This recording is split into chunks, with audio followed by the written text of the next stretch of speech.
on digital radio, on the app, on your smartphone, on X, YouTube, and Facebook. The Sportscast.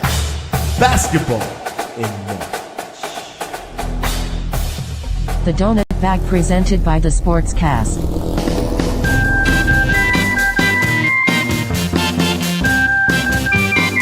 The Donut Bag, hosted by Joey Toscano.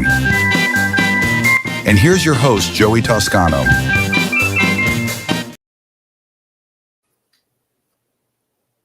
Hey, what's going on, everybody? Welcome to the Donut Bag podcast, part of the Sportscast Network.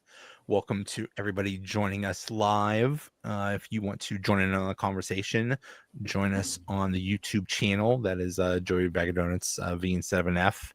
And while you're at it, please like and subscribe. I think there's a way of contributing via Twitter, but I haven't figured it out. Anyway, with me tonight is Chris Dell at Mad Journalist, sports editor of the Post-Gazette and CEO of Bet Predators. And in addition to being one of the most accurate, winning the accuracy award for fantasy football, also finished top 10 in mock drafts. Congratulations.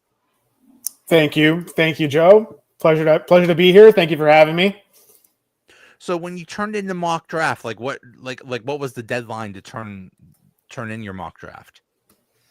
The deadline for this contest with Fantasy Pros, I believe, was right up until the actual draft started. So maybe like 8 p.m., I think. And, you know, I probably should have believed the hype leading up, which was that rumor about the Jaguars trading up for Travis Hunter, where a lot of people were mocking Ashton Genty to the Jaguars at that spot. I had actually mocked a trade up for Genty from the Chicago Bears to that 5 spot. But by the time that news had really solidified that the Browns were actually going to trade out of 2, I think the deadline had already passed at that point. So that was the one surprise. Like if there was anyone out there that had the Jaguars getting up to get not Ashton Genty, but Travis Hunter, man, like that was a real surprise for me. I thought the Browns should have taken Travis Hunter. I mean, he's like one of those truly generational talents. I know it's an overused term, but that was probably my one regret towards the end, is like not buying into that hype and kind of like, there's no way the Browns will trade out, and let alone the Browns did what the Browns do, which is, probably not a smart decision at the end of the day. I think it could have been a smart decision if they picked better players, but that was a surprise. And it's, what do they call the lead up to the draft? Lying season. I kept hearing that. Yeah, I kept hearing that the Jaguars were going to take Genty, and the Browns were going to take Travis Hunter. But that was a surprise. But overall, well, it's kind of sad, because to me this is the Shedeur Sanders draft. It's like he just dominated the talk, because he was supposed to go, maybe 2 or 3, and he doesn't even go into the 5th round. What do you think happened there? Do you think he's just not that good, or just a product of hype, or why do you think he slid so far? Oh man, that's the $1 million question, Joe. I can't really give you the right answer. I don't think anyone has the right answer. There's a lot of rumors. There's a lot of hearsay. I think getting down to the basics of it is that let's forget about his last name for a second. Like, let's say he's not Deion Sanders' kid. Probably never gets hyped up to be a projected first-round pick in the first place, right?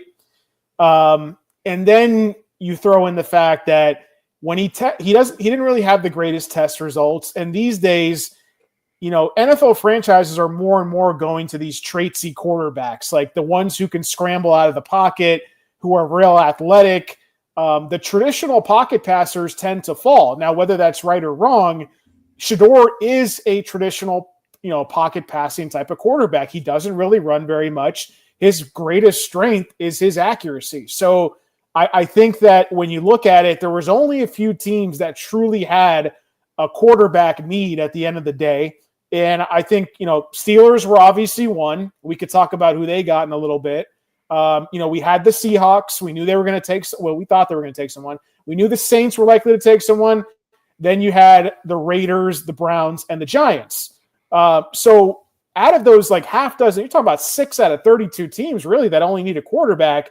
And then you throw in the possible baggage, like the circus show that could come to town. And look, I think Shedeur seems like a nice kid. I don't think he's really done anything wrong, to be honest with you. But, we know that the cameras are going to be all around his locker no matter where he goes, whether he's the starter or the backup. We know Dion's going to be making headlines. I think a lot of franchises didn't want to deal with that more than, this kid's entitled. So I think you add those combinations of factors in. I'm personally shocked he did not go on day 2. Yeah. I thought he'd be a round 2 pick, if anything. Look at Will Levis last year. He was rumored by some to go top 5. He winds up slipping to the beginning of round 2. You're like, oh, wow, what a fall. And it's okay, if Shedeur fell to round 2, we would have been like, oh, wow, what a fall. This was a historic fall. This is Aaron Rodgers sitting in the green room times 1,000, So I don't think we've ever seen anything like it. Granted, I was born in 1988. I wasn't watching drafts before the 90s, but I can't remember seeing anything like this in my lifetime. And I'm not a scout.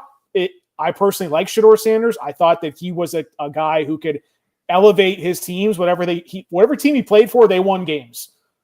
He has an issue holding the ball too long, taking sacks. Well, a decent amount of NFL quarterbacks currently starting actually have that same issue as well.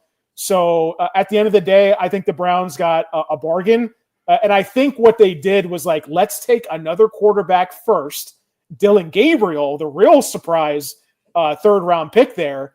And then they take Shedeur. So it's Shedeur, you're not even the first rookie quarterback we drafted. So now you really got to come in and earn it because you got to compete with the guys on our roster before the draft. And you've got another rookie who we took before you to compete with as well. So he's got to climb the ladder and he's got to earn it. But I think all those things, long story short, go into what happened. And it's unfortunate that it happened that way. But, maybe, again, if he had a different last name, he might have been a projected round 2 or round 3 pick to begin with. And no one would really be talking about this story. I think there were so many factors in play just for how much attention it got. For one thing, the analysts, cough, cough, Mel Kiper, were going crazy about him. And that's all they were talking about. I think there's a level of schadenfreude here. It's oh, you thought you were this great and, you're getting knocked down a peg. Look, we all like to see somebody get knocked down a peg that thinks they're arrogant or something like that, whether he thought that or not. But I've never seen someone that was projected to go top 5 go in the 5th round. The only thing that's close was Malik Willis from the Kenny Pickett draft. Right. Remember the Steelers were rumored to get him in the 1st round or something like that, or he was rumored to go, maybe top 10, and he doesn't go in the 3rd round. I've never seen anything like this, and to me, it very much seems like the Browns. The owner just called them and said, okay, that's enough. You're taking him now. Because when they showed the when they showed the Browns war room and they showed him drafting Shedeur Sanders, they're like, yeah. Well, yeah, I did see that clip. And you actually got to look. They actually did that with everyone they drafted. So. Oh, yeah. Clip that was out there. Okay. Yeah. Okay. Yeah. It's kind of sad. Everybody was talking so much about Shedeur Sanders, and really there should have been more talk about Cam Ward because it was such a done deal that Cam Ward was going to go 1st overall. It's really, there's nothing to talk about. It's this dude has a more amazing story than Sanders. He was, basically started from nothing and became the number 1 overall draft pick. I don't know. I think more attention should be given to Cam Ward. Yeah, absolutely. He earned that number 1 pick. And I'm excited about Cam Ward. We'll see how he fits in that Callahan system. I think they got some decent weapons there. They're working. The offensive line is a work in progress. So I'm not expecting too much in year 1 from him, but he seems like he has the right head on his shoulders. And I still think Shedeur can be a really good NFL quarterback. I'm just going to put it that way. And it's like, what was more exciting than watching the Deion Sanders show and taking Colorado from a nothing program into something? I mean, as someone who's just a fan of football, I loved it. I thought it was so much fun to watch.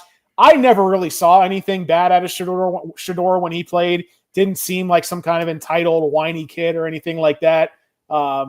So that's just my personal take on it. I think a lot of us like had moments, a decent amount of people out there that their dad coached them growing up. And just because your dad coached you growing up doesn't mean like you got a free ride or anything like that. It just happens to be Deion Sanders. So I think that, and at the end of the day, like I think it's kind of a joke that Tyler Shuck, 7th-year quarterback out of Louisville, goes before Shedeur Sanders. I thought it was pretty wild that Dylan Gabriel, the Browns, they did take him before Shedeur Sanders.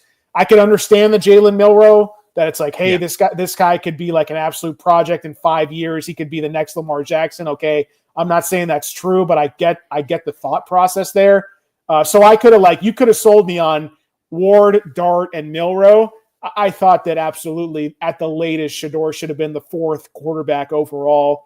And like the whole clip of like the kids prank calling him, I mean, that's just not right. Like that's shameful. That was really low. The hate goes too far. Like you can be like, oh, I don't like Deion Sanders. Like his kid is like a little brat.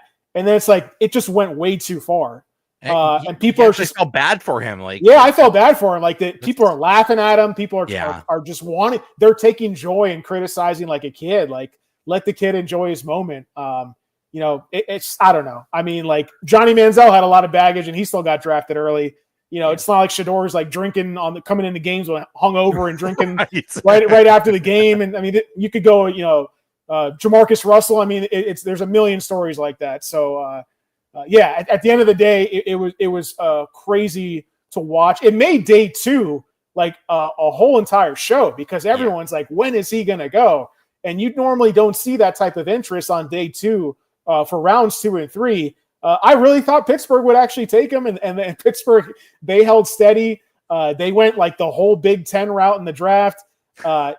Mike Tomlin had made some comments that Will Howard was like really blew the doors off for them when they met with him.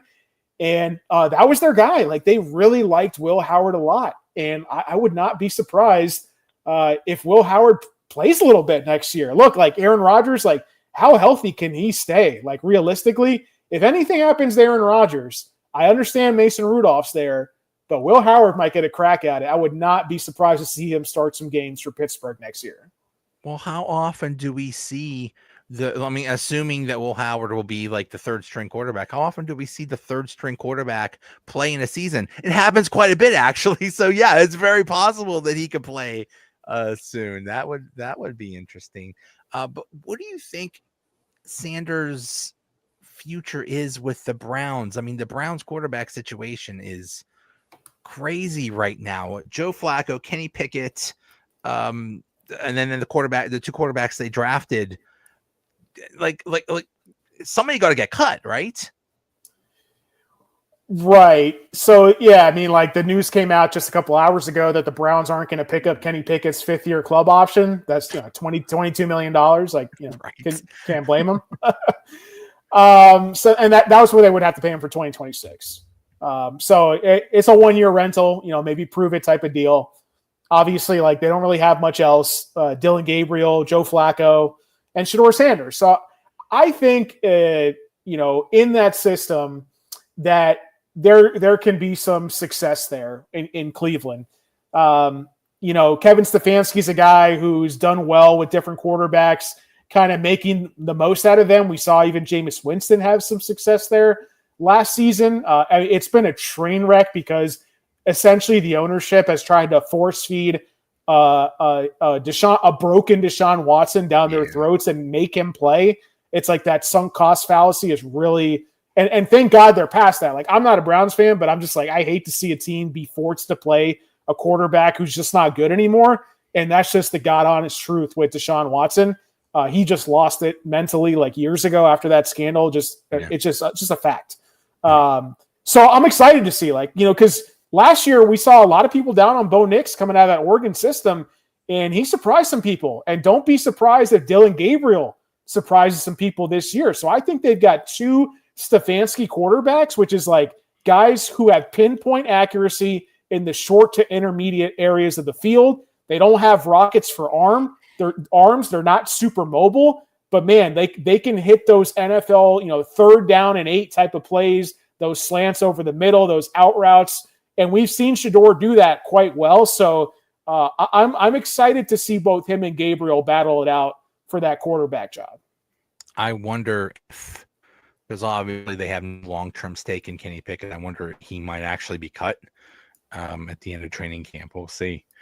But yep. Oh well. I mean, it's maybe the Steelers could pick him up or something like that. He could be our third string quarterback. And so Deontay Johnson's there now, so we got a nice little Steelers reunion with Kenny Pickett and Deontay Johnson. Yeah. So onto the Steelers draft. What did you think about it? It seemed very I've heard it described as meat and potatoes. It's very just, they had a plan. It seemed like they had a plan to fortify the defense and fortify the defensive line, and they stuck to it. It was just it seemed to be a very solid draft. Yeah. I mean, I know that the popular thing is the draft grade stuff. And I think that personally at the Post-Gazette, we have the best Steelers analysts in the industry. Jerry Dulac put out his draft grades today. He gave the Steelers an A-. Ray Fittipaldo, who does our Steelers report cards during the season, he did the same thing. So the guys who know the Steelers best, who have covered the Steelers for years here, they're happy with the draft. And I tend to agree with them. Like they needed a future replacement for Cam Hayward. They really need to bolster that defensive line. Really, really struggled in creating pressure on the quarterback. Last season, we saw it trickle down to TJ Watt and him having a more inefficient season as well on the edge. Caleb Johnson was literally Najee Harris 2.0 this year. So they let Najee Harris walk and they get a cheap rookie. It's literally all Big Ten players out of the 7 picks that they had. So it's quite something that they went 7 for 7 there. Harmon had a couple medical red flags, nothing too serious. So I'm cool with it, man. Like, honestly, I thought the best option I saw mocked to them besides quarterback in the first round was Kenneth Grant. And he went way earlier than expected. I believe he was 12th or 13th to Miami. So I thought that Derek Harmon was the 3rd best D tackle after Mason Graham. So you have Mason Graham 1. You've got Kenneth Grant and Walter Nolan, who both went before the Steelers picked. And Derek Harmon is in that tier with them. So there was that top tier of 4 defensive tackles. The Steelers luckily got one of them. And I think that's what they wanted all along. You're talking about solidifying some depth at edge rusher with Jack Sawyer from Ohio State. Yahya Black, another defensive tackle from Iowa. So joining Caleb Johnson, who was their 3rd round pick. And then Will Howard, national championship winning quarterback, traditional pocket passer, smart player. Doesn't have those, like Shedeur Sanders type of quarterback, right? Wins with accuracy, wins with his IQ, doesn't win with his mobility and his speed. I think that's perfectly okay. I think he matches what Mason Rudolph brings to the table there. And then a couple depth pieces at the end of it, with the Washington linebacker and actually the one non-Big Ten player they didn't get from Central Michigan cornerback in the 7th round with their last pick. So 6 out of 7. My apologies on the Big Ten there, but I thought it was a solid draft. You want me to grade it? I think it's a solid B with a potential for more. I think it's hard to give any team an A, honestly, Joe. In terms of I think the only time I'm willing to do that is if they make a certain trade, they accumulate draft capital, a guy who's rated high on a board slips, and you get that guy. I think Howie Roseman with the Eagles has done a really good job of doing that over the years. But yeah, overall, I thought meat and potatoes, bolster the line. The Steelers are doing what they need to do.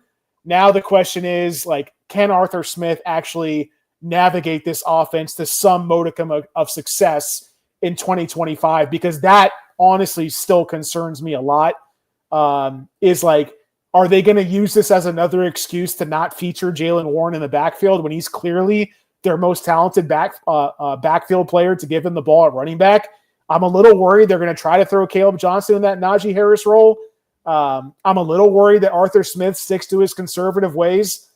those are the things that really worry me, where it's like, okay, yes, you had a B, you had an A draft, but like it's not translating to wins. And that's the biggest concern I have, stepping back and looking at it from a bird's eye view for the Steelers prospects post-draft going into training camp over the summer and the preseason.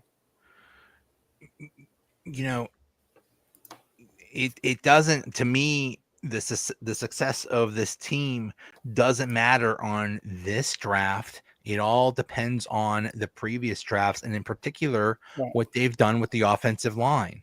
And if Broderick Jones is a bust, this team is screwed. If he's good and they could get the running game going, and they have Fautanu on the other side, and they have a good line, then okay. And the running back and the running game gets going, okay, then you have something. But if Broderick Jones is a bust, they are kind of screwed. And yeah, I think it's a foregone conclusion that they just don't view Jaylen Warren as, the guy that you run until the wheels come off kind of guy. I think he's going to have probably just as many touches as he had last year.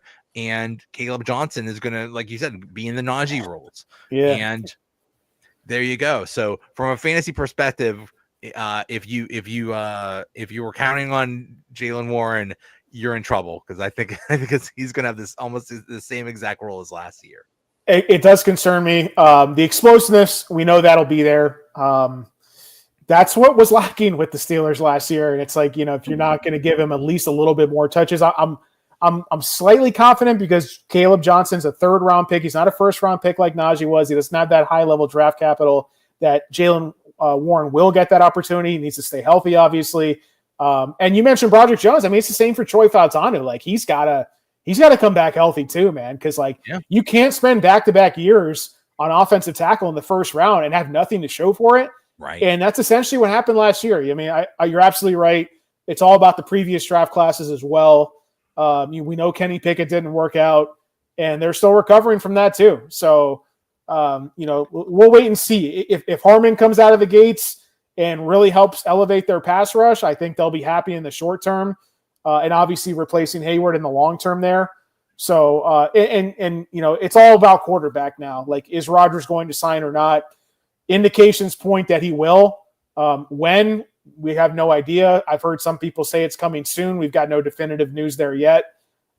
Even if he does come back, I mean, I don't know, man. I'm not sure if Mike Tomlin is the best person to be making offensive personnel decisions.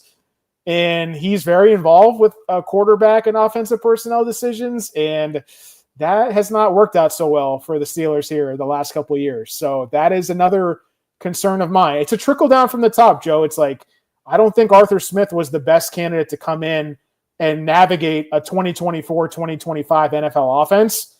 And now you see the personnel decisions at quarterback. Those are my biggest concerns for the Steelers, despite them having some pretty good-looking drafts on paper these last couple of years.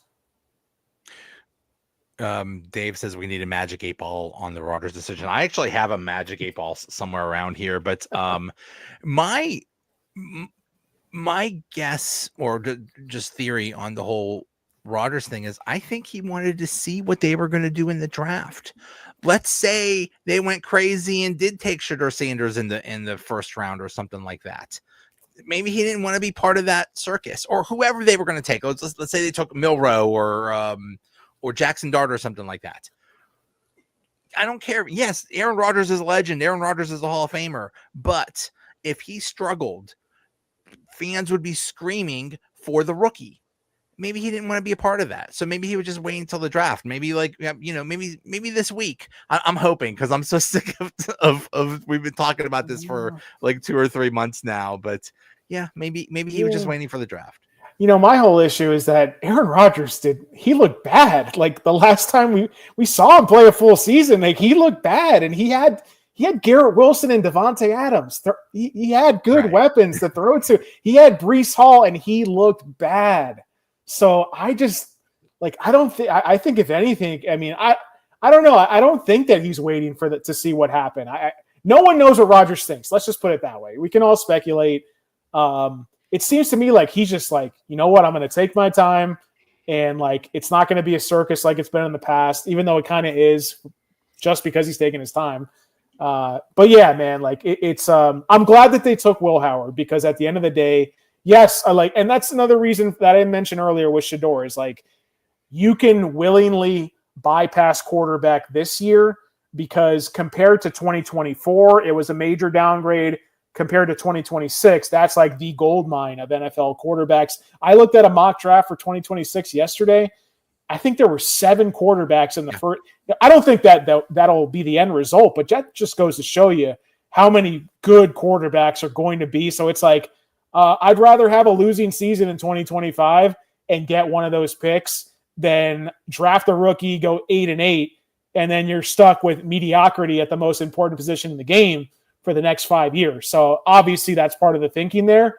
And in the meantime, hey, maybe Will Howard can be one of those guys that 6th-round pick, Big Ten quarterback, next Tom Brady, Joe. Let's just call it right there. Next Tom Brady.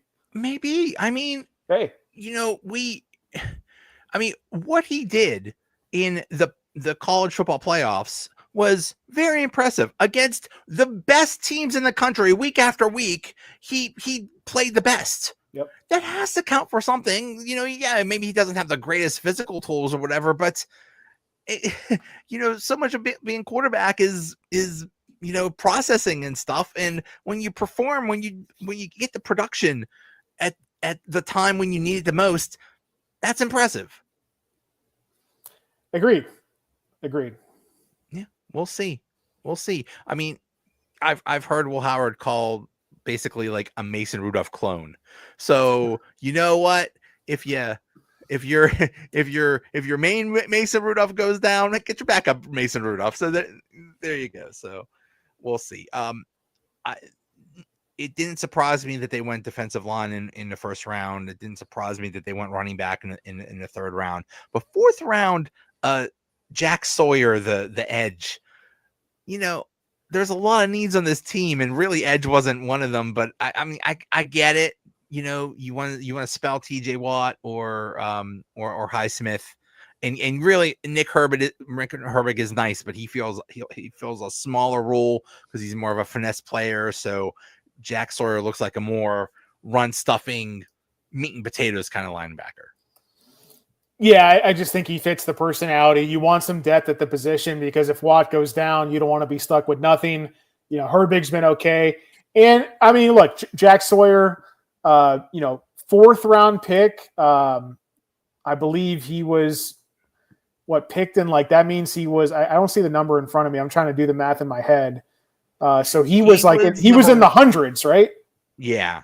Okay. So I think that's really good value. That's an example of a guy. So we talked about like the whole mock draft accuracy contest that I do, where I release a free spreadsheet tool. It's the mock draft consensus tracker, but I also track the consensus big boards from the top big board analysts in the industry, right? Daniel Jeremiah, ESPN, mock draft database, PFF, Field Yates, a bunch of guys like, Dane Brugler from the Athletic. It's like handpicked, curated, like the top 24 most accurate big board rankers over the last decade, right?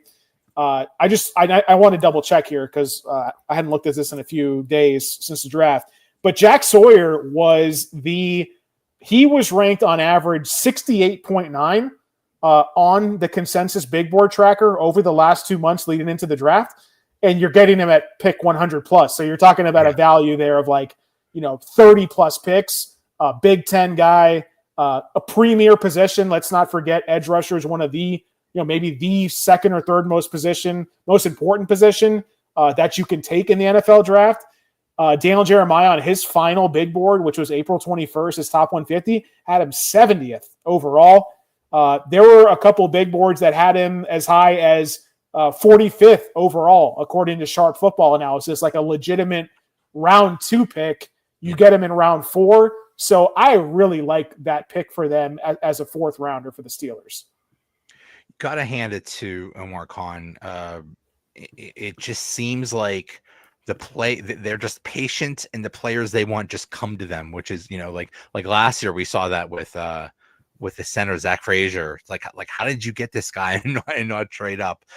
Caleb Johnson, I believe, was supposed to be a second rounder. Will Howard was supposed to go in the 4th or 5th round, and they got him in the 6th round. Like that's really impressive. Yep. I just can't have that much patience. If I were him, if it was a guy I wanted, I'd be trading up to try to get him. But hey, that's why Omar Khan has that job.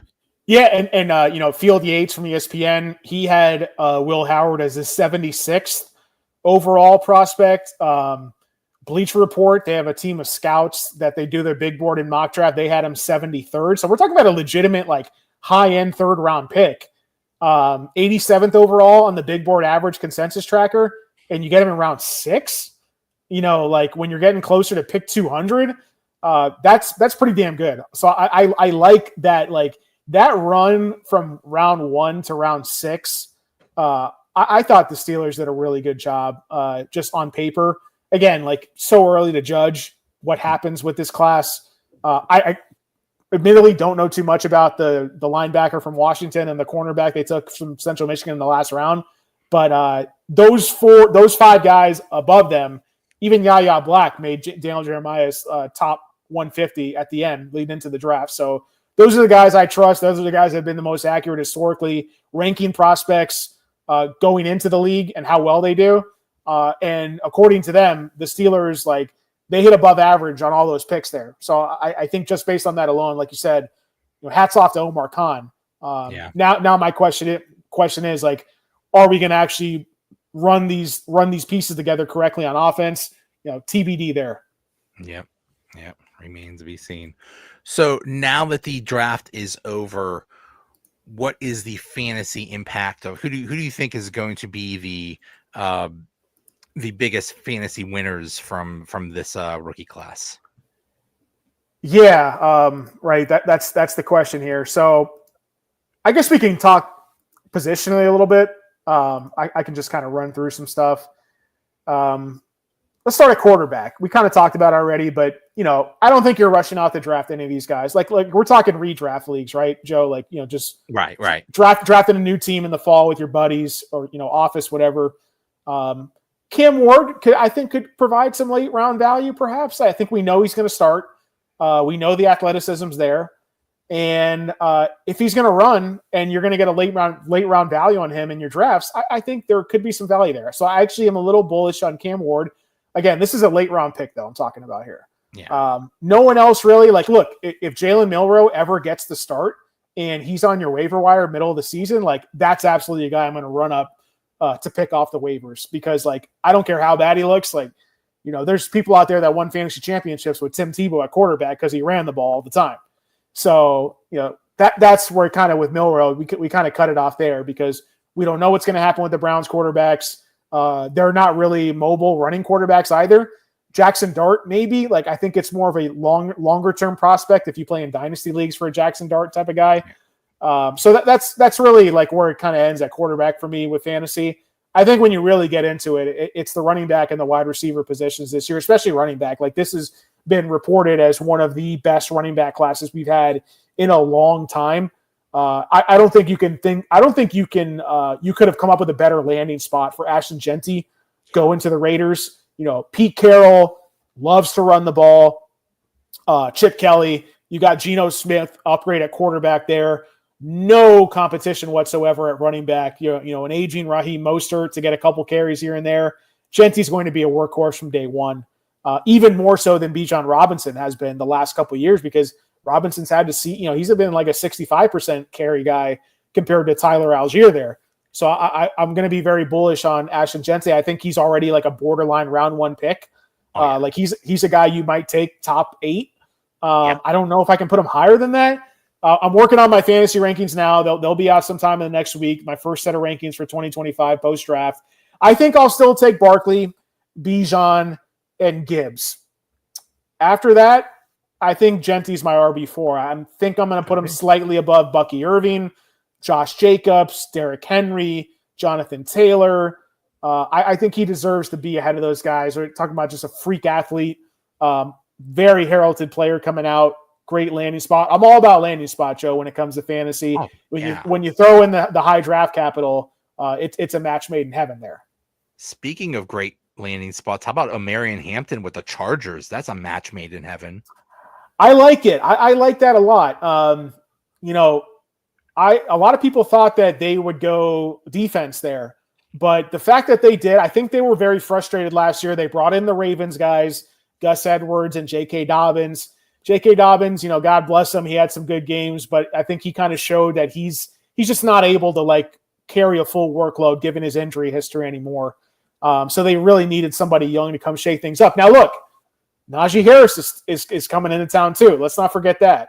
So I am a little bit concerned out of the gates of a little bit of a timeshare there with Omarion Hampton. You know, but I do like him. I think there's going to be some value maybe as like a middle round pick with him.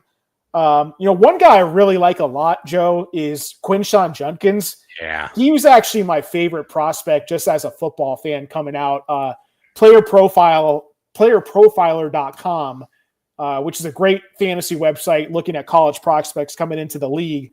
They had him as his player comp as Nick Chubb. So no surprise, no surprise that the Browns go in and draft him. But you know what I love is like not just the size, right? Like 6 foot, 221, ran a 4.48 40-yard dash. So like big but fast, 92nd percentile speed score, 94th percentile burst score. Like this guy's big. And look, like Travion Henderson, his teammate at Ohio State, he was the one getting the buzz. Like people were mocking him to go first round.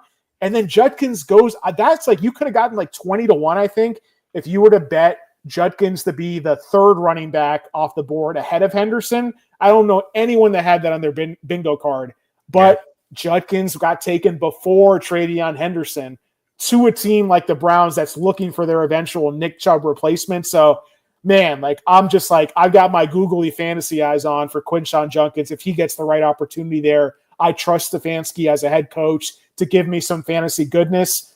So he's a guy personally I'm very excited about as a prospect, as a future landing spot in terms of like when, you know, how much longer does Nick Chubb have there? So I'm very excited about him. I think Travion Henderson, you know, going to the Patriots, great pickup for them. They still have Ramondre Stevenson. They still have Antonio Gibson. I don't know like exactly how they're going to use him necessarily.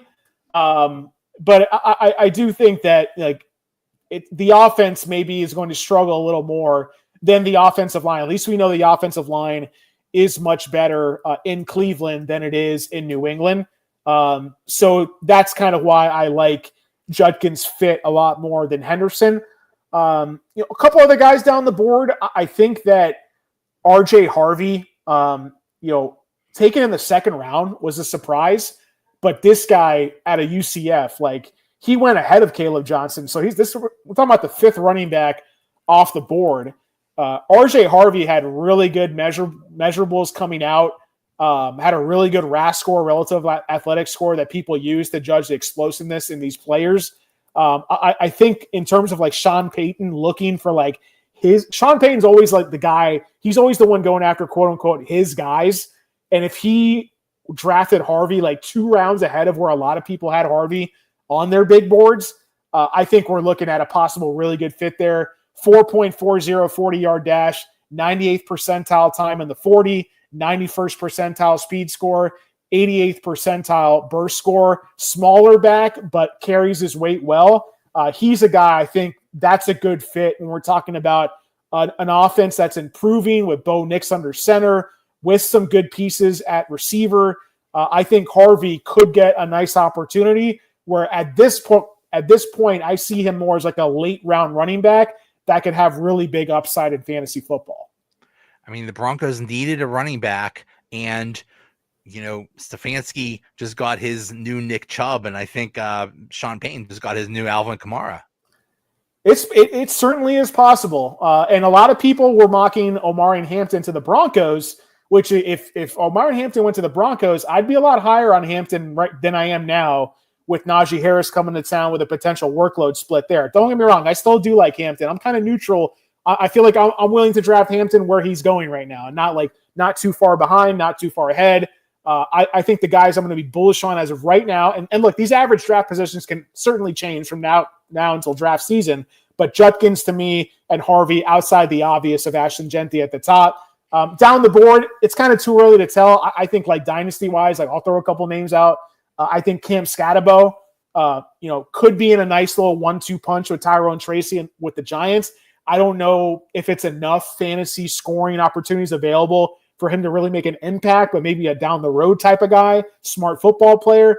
I think Bashal Tutin, very athletic player, going to the Jaguars. I think they're disappointed with Travis Etienne and with Tank Bigsby to an extent. So we could see maybe more of a 1-2 punch with Bigsby and Tutin this year, kind of like a thunder lightning there, where it seems like Etienne's kind of lost a lot of his lightning. And then way down the board, Dylan Sampson going to the Browns. I think that could be the backfield of the future there, where you have the thumper and Judkins and the third down, explosive pass catching back and Dylan Sampson out of Tennessee. And then I'll keep an eye out. Like no one you're going to draft right now, but dynasty draft, free agent, like watch list when we're talking about the fall. Keep an eye on Taj Brooks from Texas Tech. The Bengals took him in the 6th round. This guy is the most productive running back in Texas Tech football history. Really explosive, sturdy, strong running back. Got a lot of work in college. If anything happens to Chase Brown, like they really don't have much in Cincinnati. And we're talking about an offense that might be scoring more points than anyone in the entire league because their defense is so bad. So I think that he's a guy that I'm going to keep on my watch list, maybe target in some deeper roster drafts, some dynasty drafts, and things like that. And there's a lot of other talented running backs out there, but those are the guys I have my eye on at least right now, a couple days after the draft. This was such a deep draft in running backs. It's no surprise that someone taken even in the 6th round can contribute big in the long term. I could easily see that. It's just weird how drafts work, from year to year. Sometimes they're deep in wide receiver or quarterback or something. This year was definitely running back and defensive line. 100%. Yeah. And just, real quick, like kind of wrapping up the wide receivers and tight ends. I think that fantasy wise, like Ted McMillan, I think by default, is going to find himself getting a lot of targets there. We saw how much targets Deontay Johnson was getting earlier in the season before they moved on from him. I think we could see that again with Bryce Young there. Emeka Ibuka, second receiver off the board in the 1st round. He's stepping into a crowded receiver room with Godwin coming back, with the rookie last year, Jalen McMillan. So I'm a little worried about his short-term fantasy prospects, even though I really like him as a prospect long-term. Matthew Golden, kind of same situation. Like this is going to be a very crowded wide receiver room in Green Bay. Like I love Josh Jacobs and I love Jordan Love because I know that at their positions, they're going to have their ball in their hands like almost every other play. Whereas the receivers, man, you're talking about like 6 talented pass catchers on that Green Bay roster. So I'm a little worried about Golden there. I actually like Jaden Higgins, 2nd pick of the 2nd round out of Iowa State. The Texans got him after trading back. And then they pick up his teammate, Jalen Noel, who I also really liked a lot as a prospect coming out. So talking about a team where Tank Dell, I love Tank Dell. That's my brother from another mother there. And, but he's had a hard time staying healthy. And I love him. He's a talented guy. He's now ended his season in both his NFL seasons towards the end. So I hope he comes back, but they do need other pieces in there with the departure of Steph Diggs. It's like Nico Collins and who else? Well, it could be Jaden Higgins and Jalen Noel being teammates again. Jalen Noel had a borderline elite relative athletic score coming into the draft. And then Jaden Higgins as well tested really good. So we're talking about 2 uber athletic receivers that could be, day 1 starters in 3 receiver sets. And one of the better young quarterbacks in the league with an improved offensive line. I was happy they moved out Bob Slowick, so they're going to have a new play caller in Houston calling plays next year. So I think those are all positive signs for me. Like once you get past those 1st round guys, like I think Tet obviously is going to be the first receiver taken in fantasy drafts, and for good reason. I'm probably going to bypass Ibuka and Golden and go down to Jaden Higgins, Jalen Noel, because the opportunity's there. The situation is right. Maybe even Luther Burden from Chicago, the speedster, before mock draft season really heated up, he was considered a possible round 1 pick, had some red flag character issues. He's going into Ben Johnson's system in Chicago where it's like DJ Moore, they're not bringing back Keenan Allen anymore. So I think that he could be a guy, if Caleb Williams takes like a really good, solid year 2 step, that could be like a go-to second receiver for the Chicago Bears, explosive receiver in Luther Burden. So I think he's another guy to kind of keep my eye on. Wasn't the greatest receiver class from like a prospect evaluation standpoint, but I think those are the guys where I want the speed, I want the explosiveness, and I want the right fit with the quarterback and with the play calling situation. And I think those three guys, the two Iowa State receivers, Higgins and Noel, plus Luther Burden, like those are three guys I had my eye on as potential rookie value in these mid to late rounds coming in drafts. Well, the big question is how much wide receiver is Travis Hunter going to play? He wants to play both sides, but is that realistic? So let me just clarify that. Like, yeah, like Travis Hunter to me is the best receiver bar none in this class, and I will be targeting him.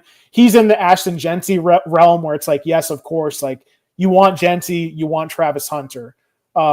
After Hunter, I think McMillan's in a clear tier 2, and then I put those other guys in my tier 3. So yeah, I mean, like he's going to get steamed up now. Like the one thing I will say is like if you start to hear rumors and criticism about Hunter that like he might not be a full-time receiver, he might play cornerback, like use that to your advantage, because then other drafters you're drafting with, if they're scared of that, they're going to draft scared. I would not do that. Like I would take advantage of their fear and I would draft Hunter aggressively, because the reason why the Jaguars traded up all that capital to get him is so they could use him at receiver, right? Like you're talking about Liam Cohen coming into that system. This is boomer. This is make or break, right? This is do or die, whatever saying you want to use for Trevor Lawrence. Like they're giving him everything he needs now. Exactly. Brian Thomas Jr.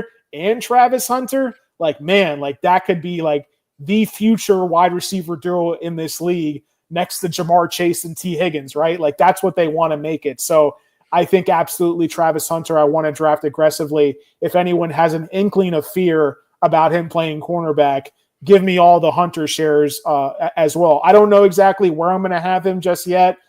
To me, off the bat, seems like a possible like round 3 possible pick, which might be a little bit aggressive, but the upside is absolutely there.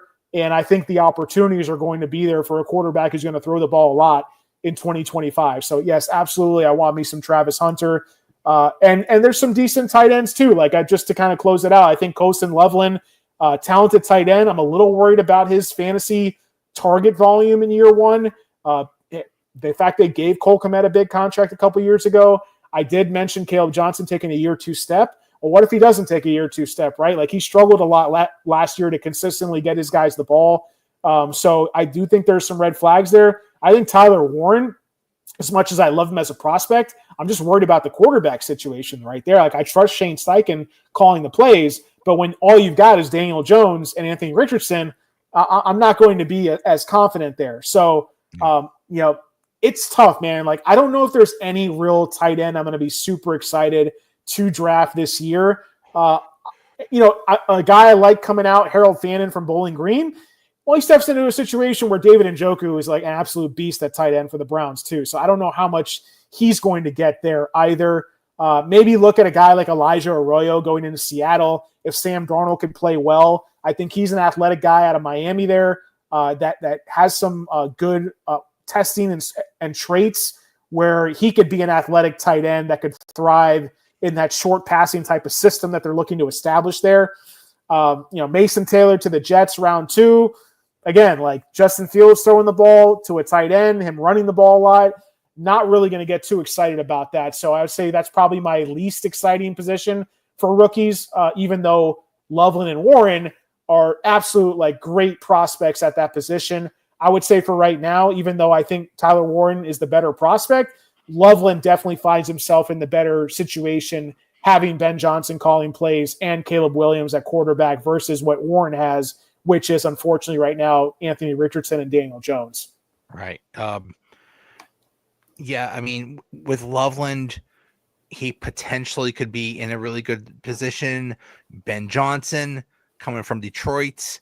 Maybe Ben Johnson has his own Sam Laporta, and Sam Laporta had that monster rookie year. Yes. But rookie tight ends just don't. It usually does not work out that they have a good rookie year. So I tend to stay away. It's tough. Like I will admit when I'm wrong, and I was 100% wrong last year on Brock Bowers. I thought he was being drafted into a terrible situation. I loved him. I thought he was going to be a great pro, but like year one, I did not see that. Like they had just drafted Michael Mayer the year before, heralded rookie, a tight end. They had no quarterback situation. The coaching, the play calling, the offensive line was all a mess. And I'm like, this is a terrible landing spot. And Brock Bowers just was that good, and he defied those odds. So I was absolutely wrong. And now we do have back-to-back years, Joe, where Sam Laporta and Brock Bowers, rookie tight ends, who really took the league by storm. So could it be Loveland? Maybe.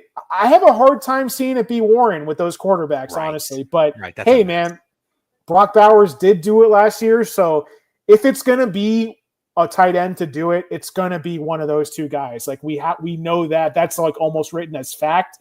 And then down the board, I think it's a really weak class in terms of depth past those two.